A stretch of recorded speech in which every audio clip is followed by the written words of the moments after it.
今回は今回はこちらです。ほほこれよく見ますね。これ何ですか？ムンクの叫びです。ノルウェーの画家エドヴァルド・ムンクの叫びという作品ですね。は何かご不審な点がおありですか？こい。では何を叫んでいるのか疑問です。れ何を叫んでいるのか疑問ということなんですけどね。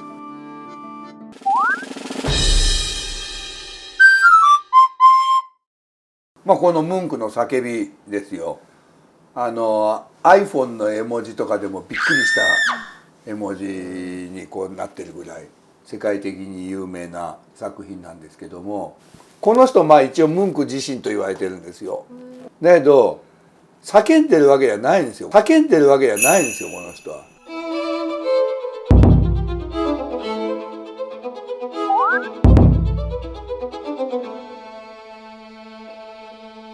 叫びが聞こえてるんですよ。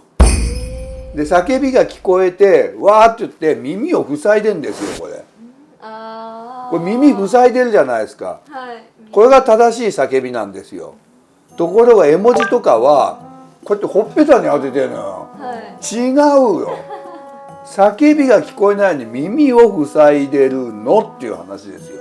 これはね、ムンク自身がちゃんと日記に書いてるんですよ。ノルウェーの首都のオスロでね、ある日私は2人の友人と歩道を歩いていた。太陽は沈みかけていた。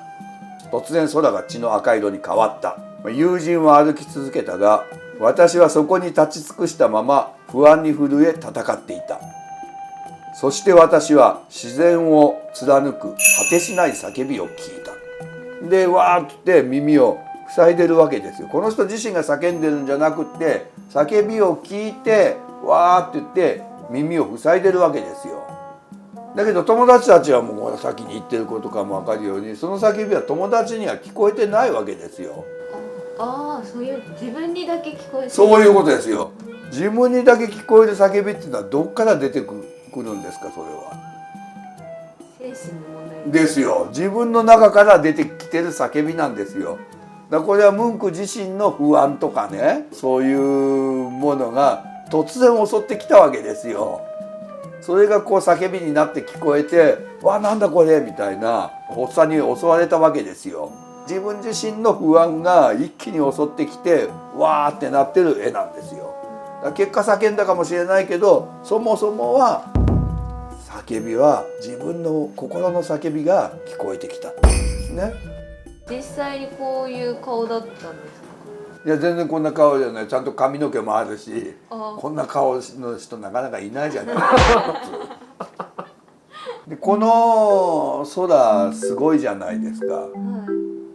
でもね、この空自体はノルウェーで実際に起きる自然現象なの。そうなんです。やっぱりほら北欧ですから太陽低いですよ。白夜になったりしますよね。太陽逆に冬はもうほとんどずっと夜だったりしますよ。でその太陽低い、北欧でこう日没時に空が真っ赤にこういうふうに染まる現象っていうのはこれは実際に起きるんだって。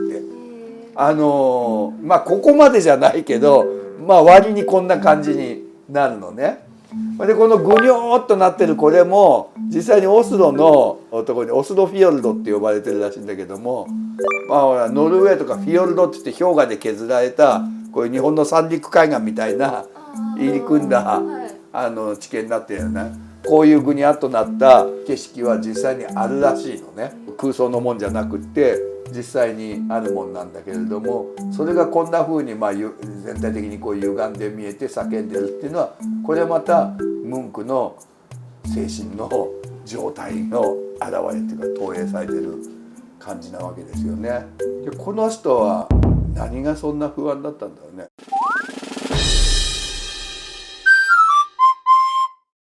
そういうことありますか？和田さんはものすごく不安になってうわーってなることとか。突然はないですね。なさそうですよね。人生楽しそうだもんな。そうですね。叫ぶ時とかはあんの？自分が叫ぶ時は喜んで叫ぶ時はありますけど。和田さんの周りはね、周りが叫ぶことが多いと思う。おい、よう寝てるよ、落としてるよとか、周りが叫びますね。そういう叫びじゃないんですよ。もっとこの内面から出てくるどうしようもない不安の叫びなんですよこれ。この人はね5歳の時にお母さん結核で亡くなるんですよ。で14歳ぐらいの時にもうすごい仲良かったお姉さんも結核で亡くなるんですよ。当時結核は死に至る病ですからね。で妹さんは精神を病んじゃったりするんです。で弟さんも後結核で亡くなったりお父さんも亡くなった。だから子供の頃から死に対する恐怖が異常に強いんですよ。死とか病気っていうことをずっと考えてるタイプの人なんですよ。だから若い頃にやめる子っていうね病気の子がこう外を見てるような絵を描いたりとかしてますけども、もともとその自分が病気になるんじゃないかとか自分が早く死んじゃうんじゃないかとかそういう恐れをずっと抱いてた人なんですよね。で、画家になっていろいろこう新しい絵を描こうとかするんですけれども国でなかなか認められないんですよ。それで奨学金みたいなのを得てパリに留学するんですよ。だけどパリでもいまいちパッとしないでドイツのベルリンで展覧会開きませんかって声がかかってベルリンに行って、そこが気に入ってしばらく活動することになるんですけども、仲間たちの評価は高いんだけどやっぱり評論家とかにはボロカスに書かれて1週間で展覧会が中止になっちゃったりとかなかなかこう目も出ないわけですよ。でまた女性関係の方もすぐドロドロするタイプの人でベルリン時代には親友の彼女とできちゃってややこしいことになったりとか、そんな中での叫びなんですよ。ちょうどこの頃1893年にこの最初の叫びが書かれてこのベルリンで開かれた展覧会に出した。でその時点でもやっぱり評論家とかにはひどいなって言われるレベルの作品だったわけですよ。だけど他の特にドイツのアーティストたちはいやすごくね、いやこれからこれだよってなってたわけですよね。だから1893年とゴッホが死んじゃったのが1890年でしょ。その3年後ですよ。ゴッホは見たものしか描けない人だから見た通りに描いてるつもりなんだけどどんどん形が歪んでいくわけだよ。それはもうやっぱりゴッホの内面のその苦悩とかそういうものが出てそういうふうに見えちゃってんだよ。でゴッホは例えば晩年によくこんなもう炎みたいな糸継ぎいっぱい描くわけだよ。で自分でそういうふうに描いときながら世の中の人はなんで僕みたいに糸継ぎで描かないんだって言って不思議がってんの。それはそう見えてんのお前だけだからだよっていうそういう画家自身の内面の不安だとか恐怖だとかあるいは逆に喜びだとか幸せだとかそういうものを目に見える形で表現していこうっていう動きが出てくるわけですよ。それが表現主義って呼ばれる描き方なのね。でそれまでの西洋の絵っていうのは今目に見えてるものをどう描くかっていう話じゃないですか。だから空想のギリシャ神話の話とか描くにしてもどういうふうに見えればリアルに見えるかっていうことで描くわけじゃないですか。だけどこの19世紀の終わり頃からいやそうじゃなくって画家の持ってる内面を目に見える形で表現していこうよっていうその先駆けになったのが例えばゴッホなんだよね。でゴッホの場合は本人はそのつもりはないんだよ。本人はいや見たまんま描いてますよと俺はもうすごくちゃんと描いてる印象派とかと同じように見たまま描いてますよってでも結果歪んじゃってるわけだけどこうムンクぐらいからそれを意識的にやっていこうというふうになってくるんですね。だからこういうその自分が聞こえた不安の叫びっていうのを表現するにはやっぱりこの血の色をもっと強調した方がいいなとかぐにゃぐにゃにした方がいいなとかそういうことで描くようになっていく。だけどそれはこの当時でも、評論家とかから見ればいやもうちょっとちゃんと描いた方がいいんじゃないですかみたいなぐらいの感じな評価だったわけ。でもムンクもやはりゴッホと同じようにちょっと精神的にはなんていうかそういうタイプの人ですよ。だからさっきも言ったように小さい頃から死ぬのと病気がすごい怖いんですよ。であと女性関係でドロドロするんですよ。これは19世紀末のヨーロッパですごく流行った概念なんだけど、運命の女っていうのがあるね。ファム・ファタルっていうフラタース語で言うと、それはなんていうか男を狂わせて破滅させる魔性の女のことさ。でそれがもう大ブームになるわけですよ。今でもあるよ。今でもその魔性の女に憧れる心理っていうのは男にあるもんですよ、和田さん。そうなんですね。はい、新宿の歌舞伎町とかあたりの飲み屋に行くと「いやってさ、もう全て失ってもいいと思えるような女には会いてえよな」なんて会計上げてるおっさんが必ず言いますよ。これね、他力本願の破滅願望なんだよ。そういうふうに狂わせてくれる女の人がいたら俺もいけるはずだみたいな、全てを投げ捨ててもいいと思えるような人に出会って死んじゃいたいみたいな。だからその友達の彼女とかさ、普通は行かないじゃないですか。だけどこうあえてドロドロにこう行っちゃうみたいな。この叫びを書いた後も今度また別の彼女とぐちゃぐちゃに揉めて、もう喧嘩になって、でその人が鉄砲を撃って左手の中指のここ関節のとこパーンいかれて大怪我して、だから結婚しないんですよ、この人もぐだぐだぐだぐだで、そんなことやってるからアルコール依存症になるんですよ。アルコール依存症になって1年ぐらい入院したりとかしてるんですよ。だからそういうタイプの人ではあるんですよ。ただ覚えておいてほしいのは、そんだけ死ぬの怖かったり、そんだけ年が年中ドロドロの男女関係とかやってた文句なんですけど、80ぐらいまで生きてるんですよ、この人。長生きしてるんですよ。長生きじゃんみたいな。なんだかんだ長生きしてるから、だからその間にこれ最初は叩かれたけど、もうドイツでは表現主義がもうバーって流行るようになって、国では結構国民画家として評価されちゃって、公共事業の仕事とかやったりしてるんですよ。こうなんか公共のところにこう力があって書いたりとか。でも一方でそのおかげでまたひどい目にも遭ってて、この人は1944年まで生きたわけだよ、80歳まで。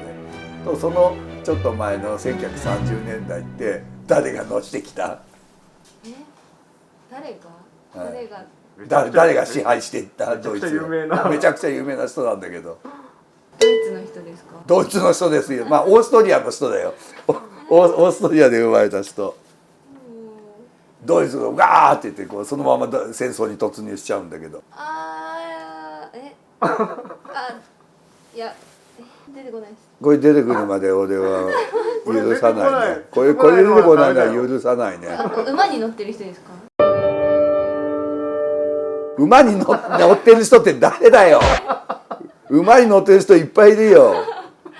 お前多分ナポレオンって言おうとしてないか？ナポレオンお前時代が全然違うし、フランス人じゃないかよそもそも。ナチスドイツ。ナチスドイツは人じゃないよ。ナチスドイツを率いた人は誰だよ。ヒトラーです。ヒトラーだよ。アドルフ・ヒトラーって人だよ。ヒトラーって人は何になりたかったのよ。王様ですか？王様になりたかったわけじゃないんだよ。何でも王様だよな。仕切りたかった。仕切りたい人じゃなかったんだよ、ヒトラーは。そうなんですか？ヒトラーは画家になりたかった人なんだよ。そうなんですか？画家になりたくてウィーンの美術学校を受けるけど受かんなかった人なんだよ。ヒトラーの絵って結構いっぱい残ってますよ。普通の絵なんだよ。でだからヒトラーからしてみればこんな絵が流行ってんのは許せないんだよ。これ頭おかしいやつの絵じゃないかと。これが評価されるのにどうして俺が評価されなかったんだがずっとあった人なんだよ。こうピカソみたいな絵とかクレイみたいな絵とかああいうのはみんな頭のおかしいやつが描く絵だって大敗芸術って言ってもう禁止したわけで、ムンクもそれ食らったわけ。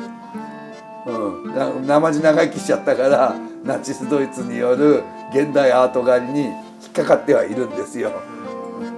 で戦争終わるの待たずして44年に亡くなっちゃったっていう最後のところは不幸なんだけど、でも80まで長生きしてそれなりの評価はしっかり得てから死んだんだよね、この人ね。ただしやっぱり作品がいいのはそう30歳ぐらいまでなんだよ。40歳ぐらいまでの19世紀末の何年かと20世紀入ってからの最初の何年かなんで、悩んで死ぬんじゃなかろうかとかで女の人とぐちゃぐちゃぐちゃぐちゃやってた頃の作品がやっぱりムンクは一番いいっていうのが面白いところだけどね。画家っぽいですね、そういうとこ画家っぽいね。